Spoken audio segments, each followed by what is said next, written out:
what do I talk about?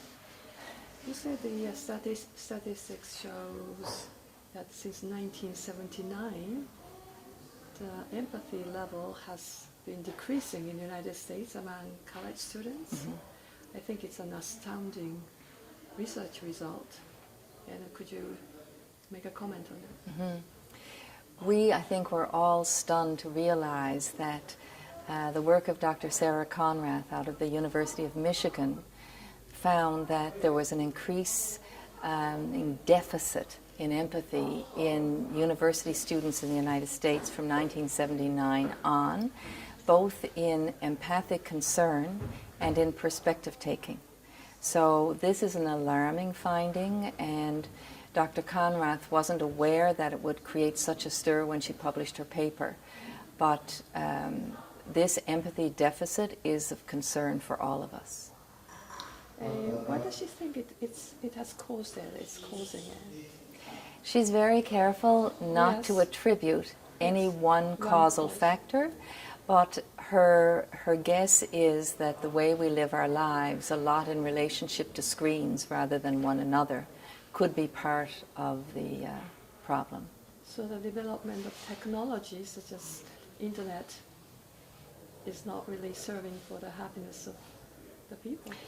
Well, this is not me speaking for Dr. Conrath, it's me speaking to your point. And I think we have to be so careful with the development technology that it doesn't eclipse our humanity, because it's very seductive to prize ourselves with the sophistication of our technology. But if we fail to be able to find one another on a one-to-one, yet we can reach the masses through technology, I think we're a failed society.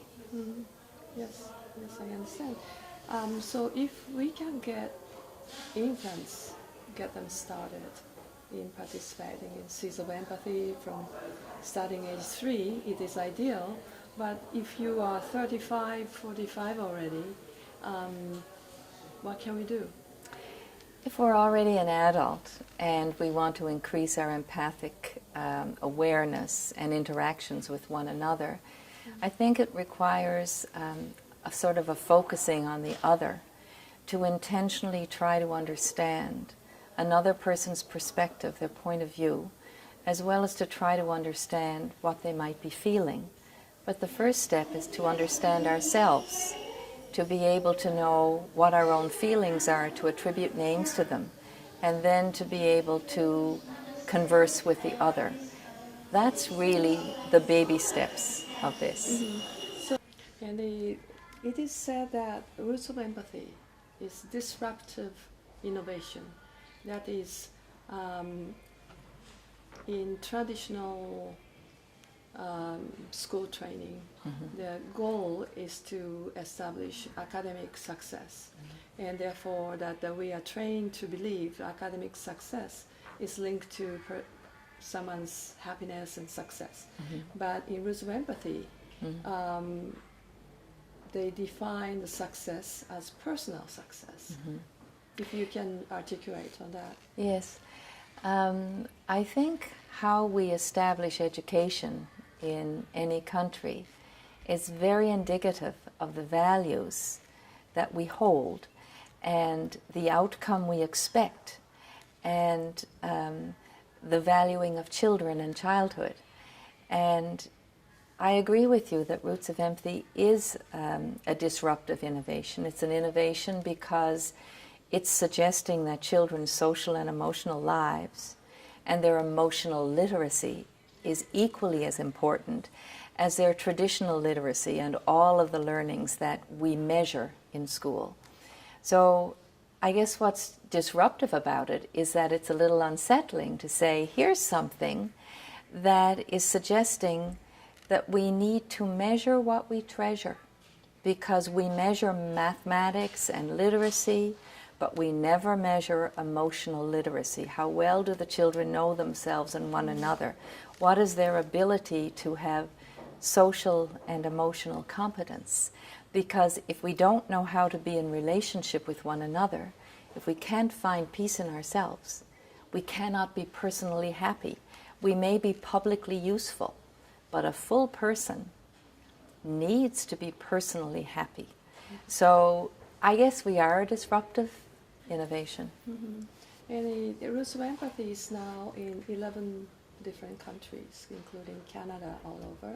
Yeah. But last year it was, as the first non-English speaking country, it was introduced in Germany. Yes. And what is your future plan for expansion?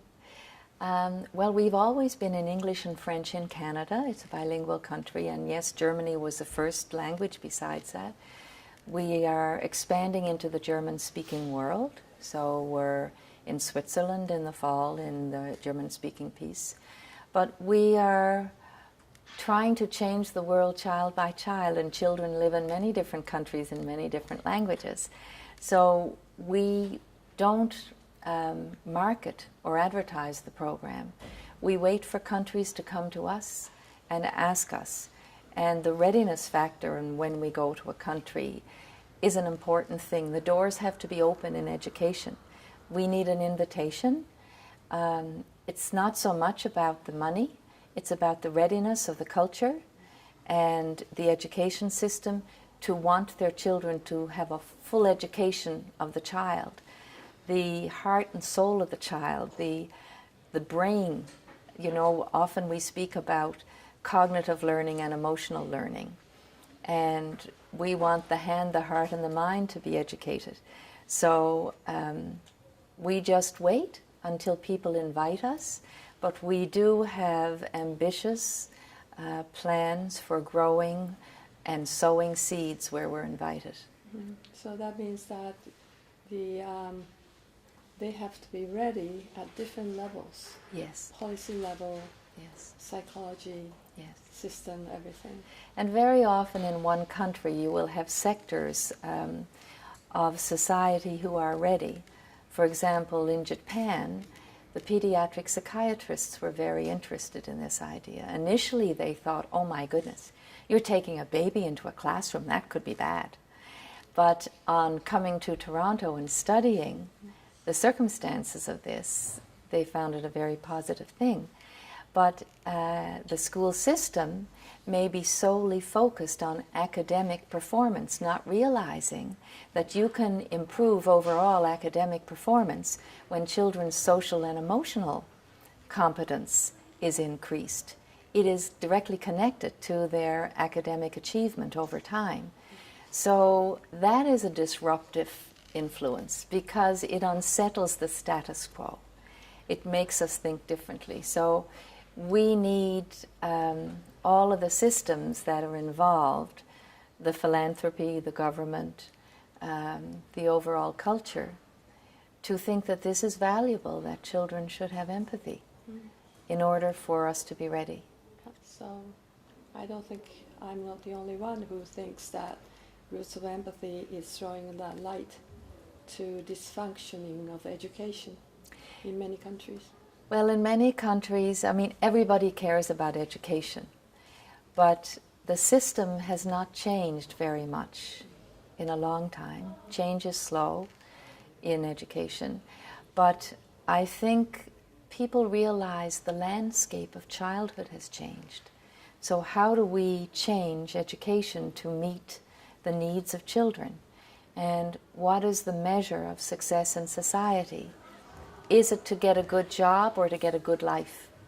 And a good life should absolutely include a good job, but you know, if it's not only a good job, the Akachan deserve the very best. Okay, thank you very much. My pleasure.